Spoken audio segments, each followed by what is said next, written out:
अस्सलाम वालेकुम साथियों। किसी ने क्या खूब बात कही है कि जो होता है अच्छे के लिए होता है। एक दफ़ा का ज़िक्र है कि एक कस्बे में एक शख्स हुआ करता था जो कि अपने रब का हर हाल में शुक्र अदा करता था। वो किसी भी परेशानी में मुब्तला होता तो यही कहता कि इसी में मेरे रब की रज़ा है, और वो उस परेशानी में से जल्द या बदेर निकल जाता। एक दिन उसका रियल टेस्ट हुआ। वो समुद्र में कश्ती में बैठ कर जा रहा था कि बहुत सख्त तूफ़ान आया और कश्ती उलट गई। उसने लाइफ जैकेट पहनी हुई थी, इसलिए वो वहाँ से तैरता हुआ किसी करीबी जजीरे पर पहुँच गया। 2 से 3 दिन वो वहाँ पर मुख्तलिफ फल फ्रूट खाकर गुजारा करने लगा, और उसी दौरान उसने यही समझा कि यही मेरी सारी अब कुल कायनात है, यही मेरे रब की रज़ा है और यहाँ पर ही अब मैंने रहना है। तो उसने वहाँ पर एक झोंपड़ी बनाना शुरू की और 2 से 3 दिन लगा कर एक झोंपड़ी बना ली। वो वहाँ पर ज़िंदगी गुजारने लगा।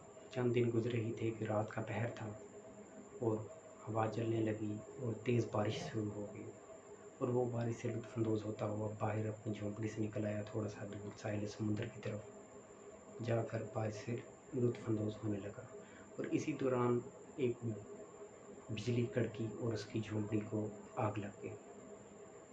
पहले तो वो अपने रब के हुज़ूर देखना शुरू हुआ, क्या मेरे रब ये क्या हो रहा है। फिर बाद में उसने यही कहा, यही मेरे रब की रज़ा है, उसमें मैं बहुत ज़्यादा खुश हूँ, और उसने किसी किस्म की नाशुक्री नहीं की।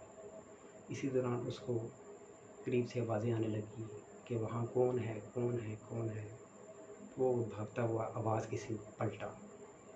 उसने वहाँ जाकर देखा तो कुछ अफराद एक बोट में मौजूद थे, जिन्होंने जो उसको रेस्क्यू करने के लिए आए हुए थे। वो बहुत जल्द बोट में सवार हुआ और उनके साथ चलता बना। रास्ते में उसने पूछा कि ये क्या था। तो उन्होंने कहा कि साहिल समुंदर पर तुम्हारी झोंपड़ी को जब आग लगी तो हमने यही समझा था कि यहाँ पर तुमने आग खुद से लगाई है ताकि हम तुम्हारी मदद को आएँ। लेकिन हुआ तो यही था कि अल्लाह पाक ने उस बंदे की शुक्र अदा करने की वजह से वहाँ पर बिजली गिराई और झोंपड़ी को आग लगी, और फिर वो बंदा वहाँ से रेस्क्यू होकर दोबारा से अपने घर पहुँच गया। इस कहानी से हमें यही सबक मिलता है कि हर हाल में अल्लाह पाक का शुक्र अदा करना चाहिए। किसी भी किस्म की नाशुक्री नहीं करनी चाहिए। आप सबसे गुजारिश है, अगर कहानी अच्छी लगी हो तो हमारे चैनल को सब्सक्राइब करें, लाइक करें। Take care.